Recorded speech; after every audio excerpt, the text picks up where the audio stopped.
Introducing the Outstanding Virginians for 2016. After discovering a large population of young people who were not developing the skills they needed to pursue their passions, Charles Britt began connecting his office at Northern Virginia Community College with local governments, schools, and businesses.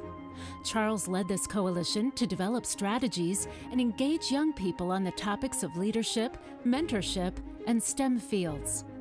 As a major supporter of an organization dedicated to providing a welcoming environment for LGBT youth, Charles hopes to break the stigma surrounding LGBT people in engineering and technology through leading by example. I am a first-generation college grad, first person in my family to actually attend and graduate college. So it was important to me to be able to go back to the community that I came from and work with individuals who are considered quote-unquote underserved or underrepresented in science and technology and engineering fields to help them navigate some of the challenges and pitfalls that I went through so that they also could be successful in their careers and life as well. By being recognized with this award, I can use this as a platform to help other youth that I work with not only in Northern Virginia but across the country understand that their dreams can come true in this field and that I'm an example of how to make it happen.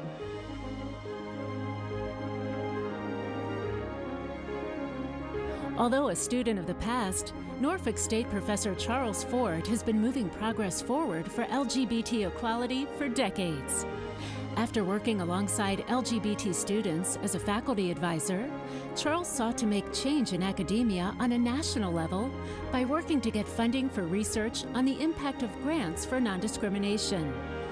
He still continues to educate students by using his research and experience to teach the LGBT history of Hampton Roads, helping to preserve the community's stories and identity. In the 1970s, Norfolk was the leader of LGBT activism. It's taken us 30 years to get back to where we were. Creating that space has been very hard and very long in Virginia. Really come a long way here at Norfolk State in terms of LGBT activism. I'm very honored and very humbled by the distinction. I want to use this award and the publicity to again further people's knowledge of history and culture of local LGBT peoples.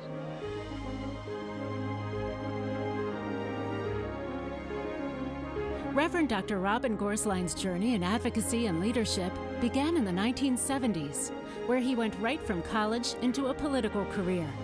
But what Robin experienced prompted him to exchange his political aspirations for pastoral ones. His work with the Metropolitan Community Church brought him to lead the church's congregation in Richmond. Since then, Robin has used his influence and leadership to bring LGBT issues to the forefront of the discussion, both in his congregation and with numerous other organizations. The intersection of religious and spiritual values with public policy and political values is a rich field, a great place to help create social change. I like working there because my faith wouldn't be complete if I weren't publicly active. A spiritual activist is somebody who comes at creating change for everybody from the basis of his or her own religious or spiritual traditions. It's an exciting place to work from because you create not only legal change but also hearts and minds and social change at a deeper level.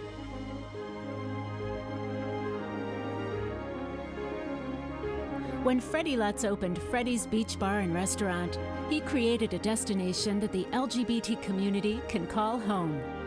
After quickly establishing himself as a prominent member of the local business community, in 2001, he opened up the area's first gay bar. From the beginning, Freddie wanted his bar to bring together an inclusive community where all patrons could have fun and feel welcome. These days, Freddie's is a hub for not only celebrations, but advocacy and action as well. As the times change, members of the community and regulars of Freddie's Beach Bar can always count on their home being a safe haven for all. I'm the owner of Freddie's Beach Bar in Crystal City, Arlington, Virginia. We are the only gay bar in Northern Virginia. Members of AGLA and the past presidents all came to Freddie's and asked if they could hold events here. One of the magical things about Freddie's is that we're all inclusive. We have one of the most diverse clienteles I've ever seen anywhere in my life, and that includes straight people and family members of gay people, all sort of mingling and meshing together.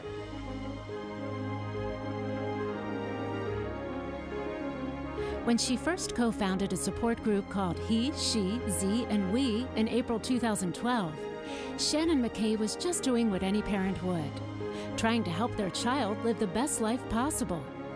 But when she could find no existing organization that catered to the families of very young transgender children, she decided to fill a void and connect people undergoing similar experiences. Today, over 100 families have joined her online or in person. Nowadays, Shannon can also be found lobbying for transgender equality, serving on expert panels, and organizing local pride efforts. Our group started 4 years ago in 2012 with just a group of 5 people in the room, and now we've expanded to have over 100 families that participate. My admiration for the trans community is so huge, and such mutual respect, and I really feel that from the community by being honored in this way, and I just hope that we can make things better.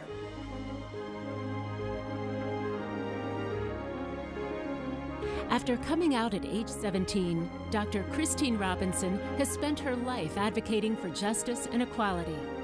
Her service began in 1990, where she co-founded her university's first student LGBT organization.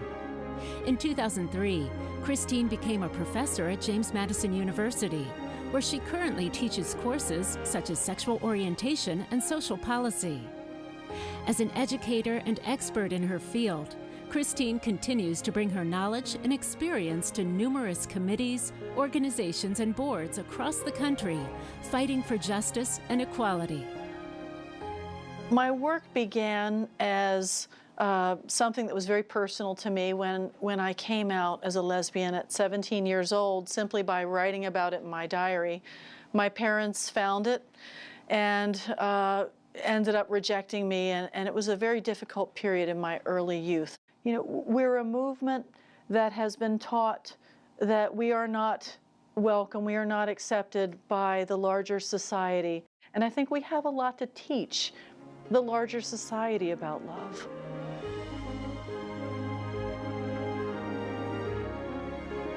Celebrating 25 years of service, RoseMe is Virginia's oldest and largest organization that helps lesbian, gay, bisexual, transgender, queer, and questioning youth be themselves.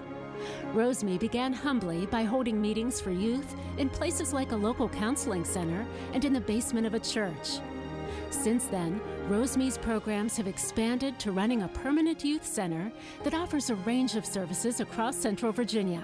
Whether it's through support groups or education, RoseMe breaks down the feelings of isolation that many LGBTQ youth and their families face by supporting them in making healthy life choices. In 1980, the average age of coming out was 22, but in 2016, the average age is somewhere closer to 15 or 14 years old. That definitely is an indication that the world has become a much more welcoming place for LGBTQ people. A number of our youth still face issues around safety in school, and that can be knowing whether or not a school is affirming and is going to be welcoming. I feel like RoseMe is a place where you can come and however you are, and you can be accepted.